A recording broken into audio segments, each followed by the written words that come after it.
Hey folks, what's going on today? I'm just having a little fun on the Saturday night special. It's not Saturday night, but we're gonna sneak in a little early on it.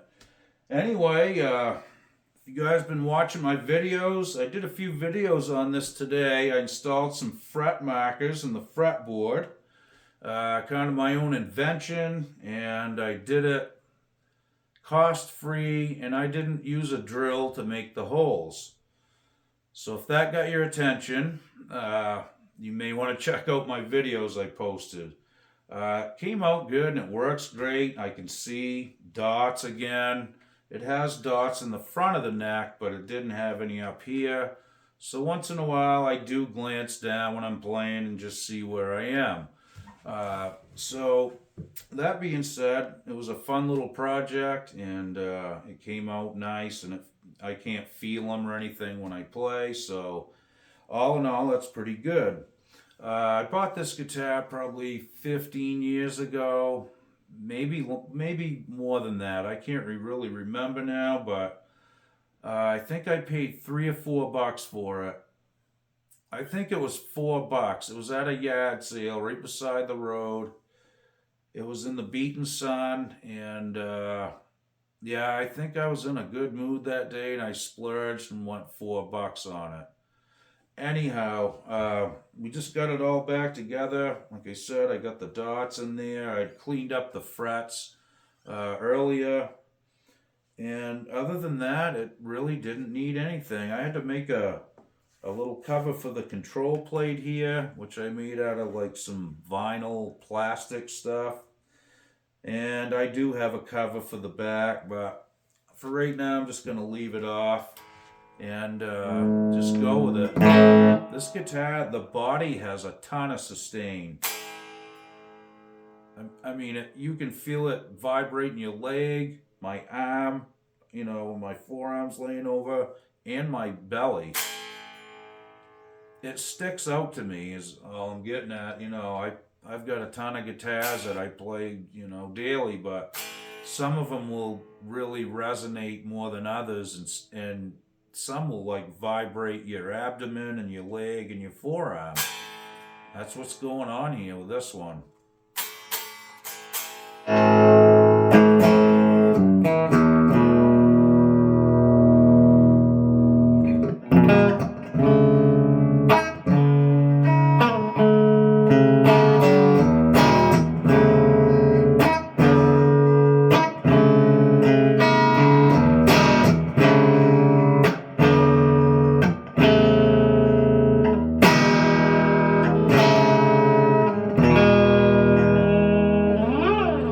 It's a little high at the nut. I thought the intonation was out,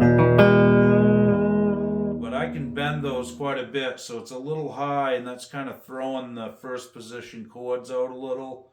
So I got to do a little bit more to it that way.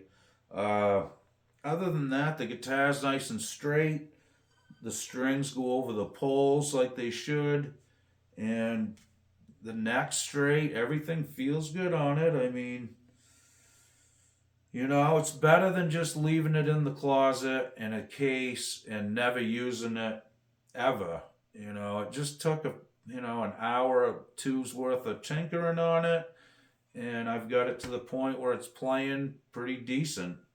Take me about 10 minutes to fix this issue down at the nut. It's not a big deal. I replaced the nut a long time ago. This is actually made out of ironwood.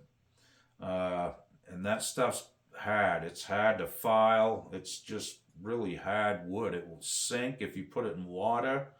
And it has a waxy consistency. That's why I wanted to try it. I think it does work good. It lets the strings slide through there nice. These are really cheap tuners that came on the guitar, and they're actually holding it together. They're holding tune, so I'd say that's good.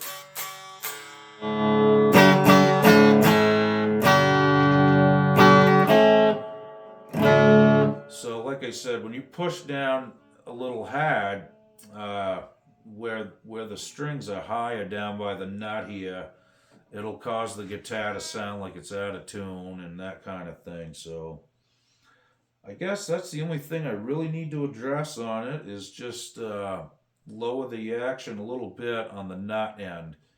And once that's done, we'll be good to go. It does have a tremolo system in it. It looks like a Fender copy of some sort. Like I said, I think this guitar is probably early 80s. That's my guess. I think I did research it and possibly write it down. I have a book somewhere. I can't find it right now, but that's always nice. And I was writing stuff down in about my guitars, the years, serial numbers, that kind of stuff. I misplaced it. It's in here somewhere, but it could take a while to find it. Them's the breaks, folks. But anyway, thanks for checking this video out. I hope you enjoyed it. If you guys know anything about the Saturday Night Special guitar company, feel free to chime in. I wouldn't mind knowing a little bit more about it.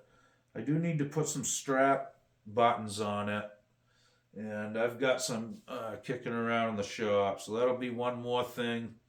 When I lower the action, I'll replace those, and this one can go in the rack over here and get played. So make a nice couch guitar, armchair guitar, what have you, if you're just sitting in your living room or something. Don't take up a lot of space. You could slide it under the couch and not even worry about it as far as that goes. In any case, it is pretty fun to play.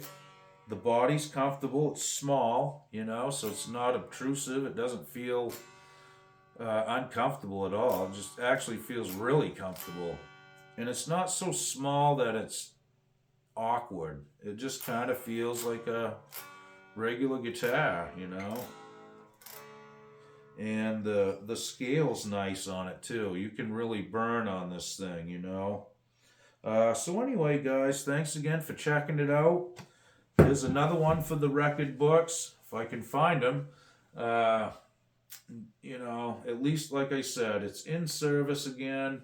It has dot marks on the fretboard, the fret neck, I should say. Gosh, the top side of the neck anyway. And that was really the only issue I had with it, is I just like to be able to glance down when I'm playing and reference a dot. I don't depend on it, but once in a while, when I do look down, if it ain't there, it looks odd to me, because they're always there on all the guitars that I play. So in any case, we took care of that issue, and it's not a bad little guitar, I must say. It'd make a great starter guitar for a young fella, a young girl, or just somebody, that wants to get going on one. And also, it could be useful as a studio tool or something, or just something to take on a camping trip or whatever, I'm going to take good care of it, though, and put it in the rack with the other guitars and treat it no differently. It's not a piece of junk. It sounds pretty decent, and with a little bit of effort, I've got a pretty nice playing guitar here. So again, folks, I really appreciate you watching my videos, and welcome to all the new subscribers. And we have some more videos coming soon, usually daily. As a matter of fact, this is the third video of the day today, so I'm on kind of a roll. I do apologize for the playing. I've been having some issues with numbness in my fingers and thumb and up in my palm. And I really believe I've got carpal tunnel syndrome, or whatever you want to call it. It's been about 3 weeks, about 2 weeks now. I've had no relief from it. They've been tingling and numb, my fingers and thumb, and into my palm, like I said, for over 2 weeks, I think now, with no break. They've been just constantly like that. So you probably noticed today I weren't playing with my fingers at all, which I usually do. It just feels awkward. There's no sensation. I can't really tell how hard I'm gripping them and I'm missing them. And so I'm just playing with a pick mostly today. And that feels really weird too because my finger and thumb are asleep and tingling. So I apologize for that. I'm going to get this looked at soon. I'm not going to let that go. See if I can take care of it without having to get the surgery and all that stuff. I really don't want to go through that, and I really don't want permanent nerve damage in my hand and, lose the ability to use it or, God forbid, play guitar or work on them. So I'm just kind of taking it easy right now, and hopefully it'll come out of it. I don't know, guys, if you ever suffer with that, I feel for you. It's really odd at first. It honestly come on to me like a light switch. Just one day I felt great in the morning, and then all of a sudden I was like, wow, my hand's numb. And, it was all at once. It weren't just one thumb or one finger. It was all of it. Just boom, just like that. I was like, wow, what's going on? And it got worse and worse. It actually moved up into my forearm, about up to my elbow.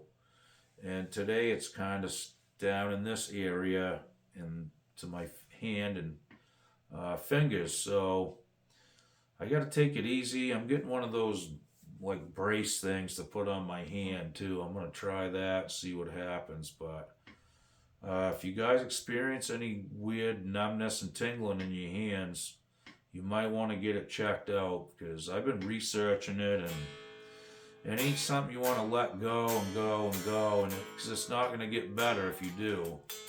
Now there's like stretches you can do, and just wearing the splint thing, it reduces the mobility in your hand a little bit and allows it to heal. Once those if you tore something in there and it's inflamed, supposedly that can push against that nerve, which makes your hand numb. So I don't know. I'm no doctor, folks. I perform a lot of surgery on instruments, but not on people. Thank goodness. Well, anyway, folks, I won't hold you up anymore. Thanks for checking this one out. This was a really fun little project, like I said. And I'm really happy to just have it, up and going and not just collecting dust and being unplayable in the closet. So, if you have some old beaters kicking around, dig them out and at least get them going, whatever it takes.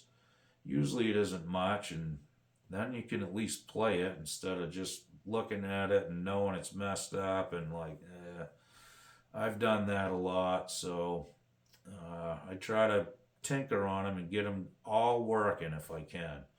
All right, folks. Well, thanks again for checking out my videos. I really appreciate it. I'm going to let my hand heal up. I do have some repair work to do, but I'm going to take a day or two off from doing the repair work and just kind of let this heal up and see if it dissipates some, and we'll go from there. Okie doke, folks. Be good. We'll see you soon.